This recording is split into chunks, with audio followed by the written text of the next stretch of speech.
Politikus-politikus ini pasti tak asing buatmu, sebab mereka rajin banget update di medsos. Gak cuma posting konten kegiatan sebagai pejabat, mereka juga kerap unggah konten kayak begini. Family time. Pak, makan apa, Pak?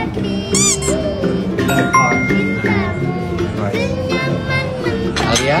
Alia lagi makan daging sama nasi kuning. Ini dan juga ini. Kalau kamu perhatikan lebih detail, konten-konten tadi punya satu persamaan. Ya, menonjolkan keluarga di setiap postnya. Nah, yang kayak begitu nggak cuma politikus tadi aja nih. Orang nomor satu di negara ini, Joko Widodo juga nggak mau ketinggalan.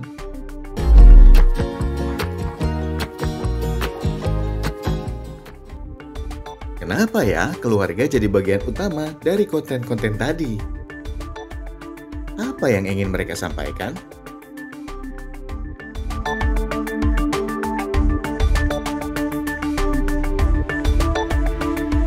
Sosok Jan Etes sering muncul kala Jokowi memutuskan maju Pilpres untuk kedua kalinya. Ia kerap mengajak Etes datang ke event-event berskala besar, seperti yang bisa kamu lihat di Asian Para Games 2018 silam ini.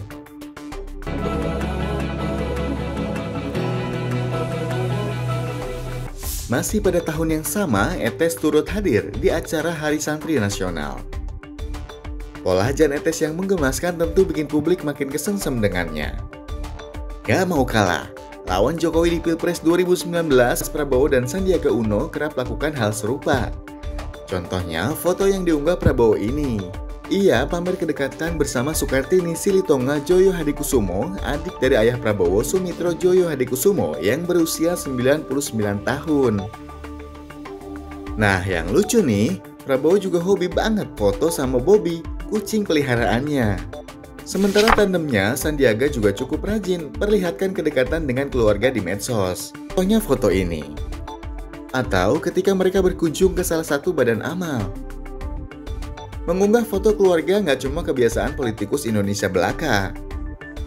Di Amerika Serikat misalnya, ada Barack Obama, mantan presiden periode 2009 hingga 2017 yang dikenal begitu family man. Ini dokumentasi majalah Time di sela persiapan Obama maju Pilpres 2012. Saat itu Obama memang cukup sering membawa keluarganya ke acara publik. By the way, soal ini ada argumen menarik yang diungkapkan sama Selinda Lake, ahli strategi politik Partai Demokrat. Intinya, dia bilang kalau keluarga adalah aset politik. Ia bilang bahwa selama jadi presiden, anak-anak Obama jarang ditampilkan di publik. Nah, begitu Pilpres tiba, keluarga seketika jadi faktor senjata krusial. Analisis lain menyebut kalau keluarga adalah nilai penting untuk membangun citra seorang pemimpin atau dalam hal ini presiden. Pendeknya, dengan memamerkan keluarga di acara publik atau kegiatan sehari-hari, seorang pemimpin akan lebih mudah menyampaikan sinyal keterlihatan kepada audiens. Pete Souza, fotografer Obama, mengatakan bahwa foto-foto keluarga yang diunggahnya ke Instagram mengundang reaksi emosional dari pengguna media sosial. Ahli komunikasi politik dari Universitas Erlangga Sukowidodo mengatakan bahwa menyertakan keluarga dalam konten-konten di medsos adalah strategi yang paling umum ditempuh oleh para pejabat. Untuk menaikkan sosok diri itu dengan banyak cara. Nah, sekarang yang muncul kan keluarga menjadi bagian dari untuk mengangkat citra di setiap waktu, setiap momentum itu agak berbeda caranya. Tapi hal semacam itu hal yang lumrah dalam konteks kampanye atau komunikasi politik menghadapi election. Di waktu bersamaan, Suko menambahkan publikasi soal keluarga bisa dipakai untuk menyerang dan menjatuhkan lawan politiknya. Dia menaikkan dirinya dan kemudian melihat itu senjata untuk mukul lawannya. Citra politis yang baik itu yang keluarganya lengkap dan harmonis macam itu. Meskipun belum ada riset secara khusus untuk menunjukkan itu, karena biasanya kan orang memilih itu banyak faktor, relationship, kemudian kecerdasan, komunikasi. Nah, gimmick-gimmick semacam itu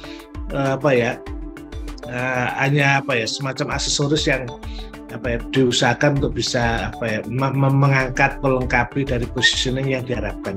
Tapi pada kaum rasional, pemilih rasional, hal itu tidak terlampau menjadi pertimbangan. Namun, di luar kepentingan elektabilitas, keluarga adalah jalan untuk membangun dinasti.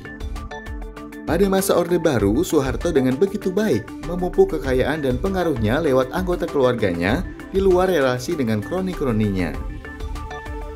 George Adicondro, sosiolog yang fokus meneliti kekayaan Soeharto sejak 1970-an, mengungkapkan, anak-anak Soeharto dari Tutut, Titik, Bambang, Sigit sampai Tommy diberi keleluasaan penuh untuk menjalankan roda bisnis.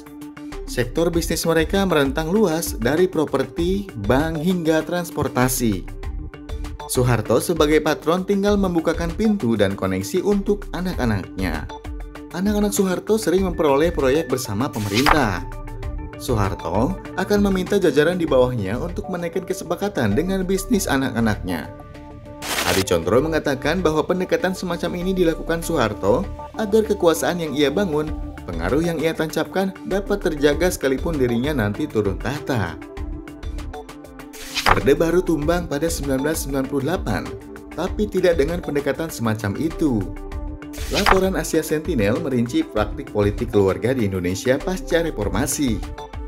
Hasilnya, Megawati Soekarno Putri memberikan panggung untuk dua anaknya, Puan Maharani dan Prananda Prabowo. SBY pun juga demikian.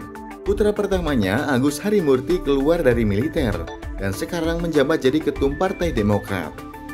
Kalau masih kurang, cek bagaimana putra dan menantu Jokowi, Gibran Rakabuming serta Bobi Nasution sama-sama maju dan berhasil jadi wali kota di Solo serta Medan. Ya, mengenalkan keluarga pada akhirnya nggak sebatas soal citra. Cara ini juga bisa dibaca sebagai langkah membangun dinasti politik. Satu riset menyebut bahwa membangun dinasti politik adalah langkah tameng untuk mengurangi risiko yang terjadi selama dan sesudah menjabat. Ini termasuk oposisi di legislatif dan kemungkinan kalah dalam pesta elektoral. Dan kalau kalian bertanya kenapa keluarga? Karena bagaimanapun keluarga adalah alternatif yang paling dapat dipercaya bagi politikus. Pendek kata, ikatan keluarga menjadi mekanisme seleksi untuk melindungi kepentingan mereka. Ujung-ujungnya, balik ke situ lagi bukan?